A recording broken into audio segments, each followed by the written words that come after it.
আল্লাহ রাব্বুল আলামিন ওই আয়াত কারিমাটা কোরআনে কেন ঢুকায় দিলেন? লক্ষ্য করে দেখেন, মুসলমানদের জন্য এমন দিন এমন সময় চলে আসবে, কিছু ফেরাউনের আত্মীয় স্বজন, বোন ফেরাউনের রানী, ফেরাউনের কিছু বুবুরা আসবে, ফেরাউনের কিছু দাদা আসবে, নানা আসবে, ওরা এসে জমিনটাতে এমন অত্যাচার করবে, ইসলামী আন্দোলনের কথা যারা বলে ওদেরকে দুনিয়াতে ওরা থাকতে দেবে না, বলতে দেবে না, খুন গুম রাজামি।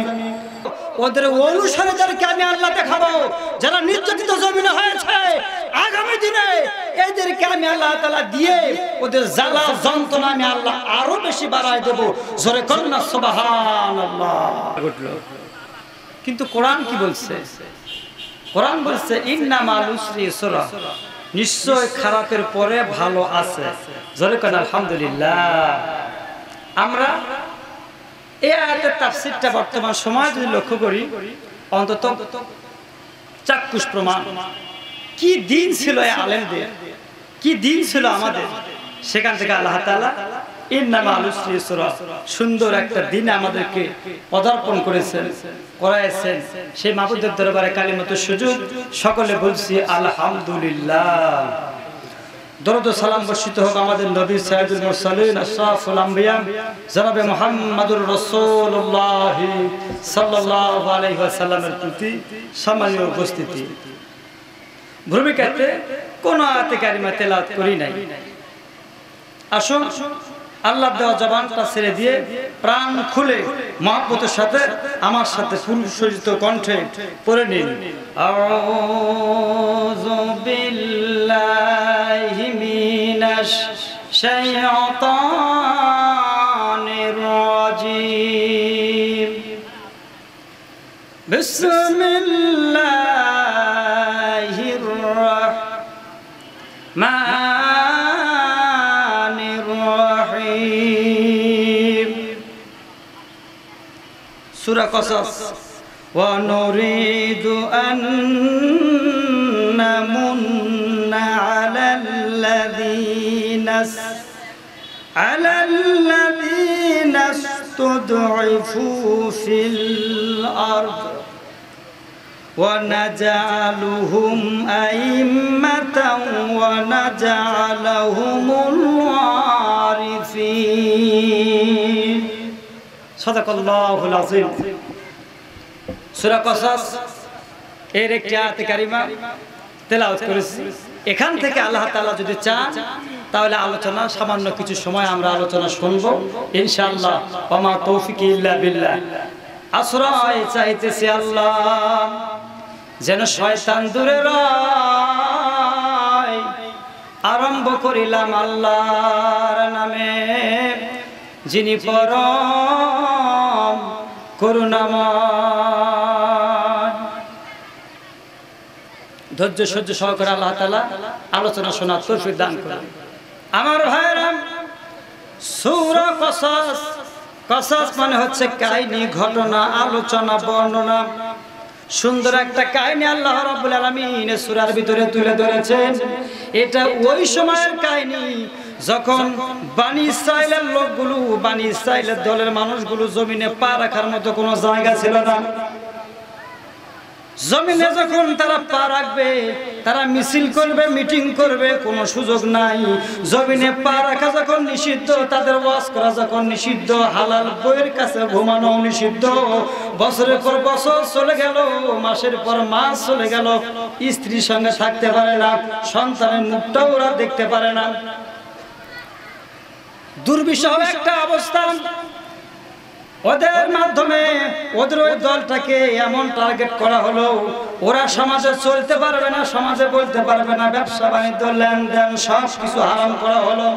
ওরা বাড়িতে ঘুমাতে পারে না, হামলা মামলা, খুন গুম, আয়না ঘরে সব বন্দী, কেউ কোনো কথা বলতে পারে না।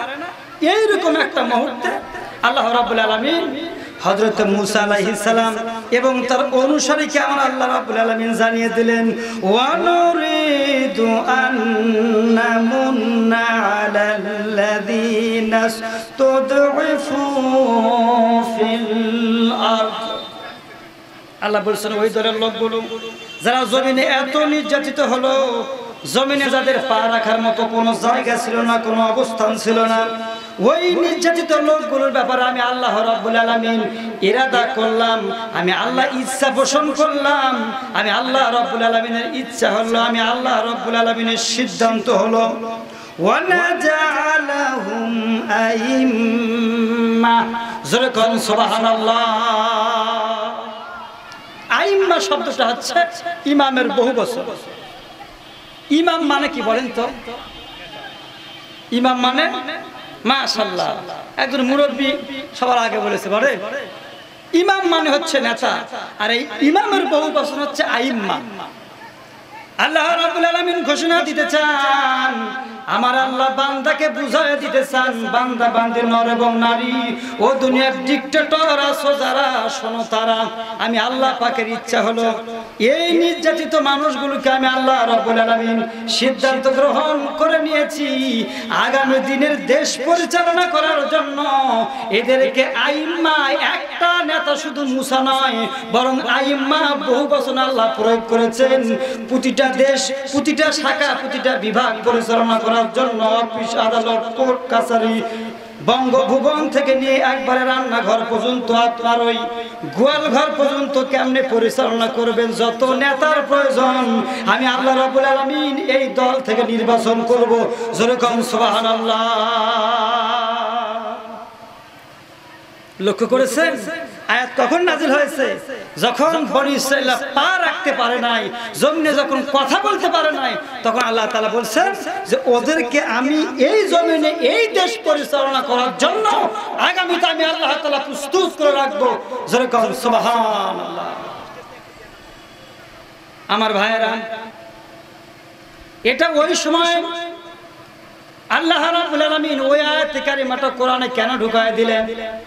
লক্ষ্য করে দেখেন, মুসলমানদের জন্য এমন দিন, এমন সময় চলে আসবে, কিছু ফেরাউনের আত্মীয় স্বজন, বোন ফেরাউনের রানী, ফেরাউনের কিছু বুবুরা আসবে, ফেরাউনের কিছু দাদা আসবে, নানা আসবে, ওরা এসে জমিনটাতে এমন অত্যাচার করবে, ইসলামী আন্দোলনের কথা যারা বলে ওদেরকে দুনিয়াতে ওরা থাকতে দেবে না, বলতে দেবে না, খুন, গুম, রাজধানী, হত্যা মামলা সব দিয়ে ওদেরকে বন্ধ করার জন্য চেষ্টা করবে।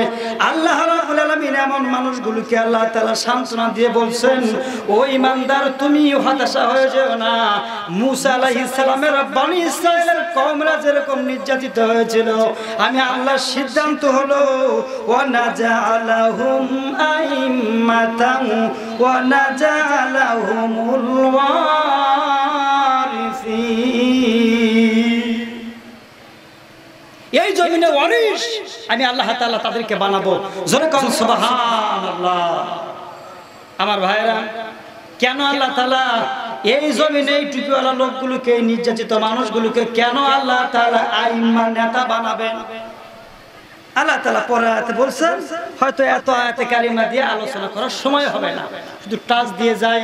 আল্লাহ রাব্বুল আলামিন বলেন, ونمكنا لهم في الأرض ونري فرعون وهامان وجنودهما منهم ما كانوا يحذرون।